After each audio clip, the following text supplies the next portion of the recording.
gabungan PAS dan Parti Pribumi Bersatu Malaysia bersatu dalam Perikatan Nasional PN ibarat retak menanti belah apabila parti Islam itu kini sedang mengkaji dan meneliti satu persatu percanggahan serta tindakan negatif yang dilakukan oleh rakan sekutunya itu. Presidennya Tan Sri Abdul Hadi Awang berkata, tindakan bersatu yang menolak hasrat untuk memperkukuhkan dengan menyekat keahlian parti-parti Melayu Islam serta parti bukan Islam yang tidak ekstrem adalah sesuatu yang tidak menyenangkan. Segala aspek. Pak kita pilihan raya dah dekat, dan pilihan raya ni ada untung rugi dia, ada sokongan kita dan sebagainya. Kalau menjejaskan pergerakan pilihan raya, kita bertindaklah mengikut apa yang sepatutnya.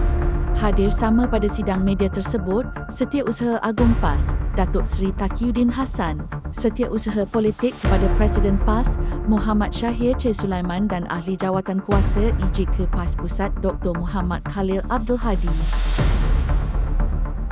Diminta mengulas lanjut sama ada PAS akan bergerak solo pada pilihan raya umum Pro akan datang jika tiada kata sepakat dicapai. Abdul Hadi menegaskan parti itu tidak akan bersendirian memandangkan PAS masih memegang peranan sebagai pengerusi PEN. Tak sibuk solo. PAS masih jadi pengerusi Perikatan Nasional. Cuma PAS menerima semua parti-parti yang Melayu, parti bukan Islam tidak ekstrem menyertai. Ini dasar kita. Bagaimanapun, beliau tidak menolak sebarang kemungkinan berhubung status keahlian bersatu dalam gabungan itu menjelang Pro ke-16 nanti. Ada kemungkinannya bersatu tidak boleh buat macam dululah. Sekarang saya sebutlah, contohnya dia lebih membanyakkan calon daripada jentulah parti.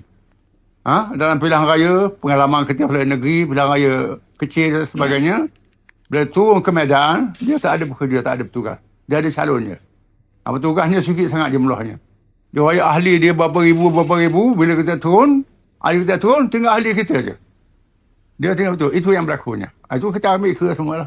Setakat ini, Abdul Hadi memaklumkan PAS telah menghantar surat kepada Bersatu pada 9 Mei lalu. Selain perbincangan secara bersemuka, juga telah dilakukan dalam mesyuarat PN.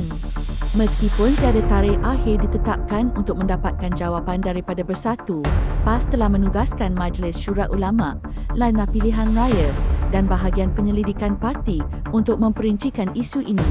Ditanya sama ada kemelut terbaharu ini akan menjejaskan prestasi PN pada Pro akan datang, Ahli Parlimen Marang itu yakin kekuatan PAS tidak akan terjejas sama sekali dan parti itu sentiasa bersedia menghadapi pilihan raya pada bila-bila masa. Saya rasa tidak menjah Perikatan Nasional. Kita boleh tanding ke atas Perikatan Nasional selagi PAS hadir dalam Perikatan Nasional. PAS dia pengurusi Perikatan Nasional. Dan pengurusi ada hak untuk beri simbol untuk bertanding pilihan raya. Pengurusi ini itu kurang kedudukan kita dalam Perikatan Nasional. Kita boleh lagi. PAS tak terjejas. Dan kita bersedia untuk pilihan raya bila-bila masa saja.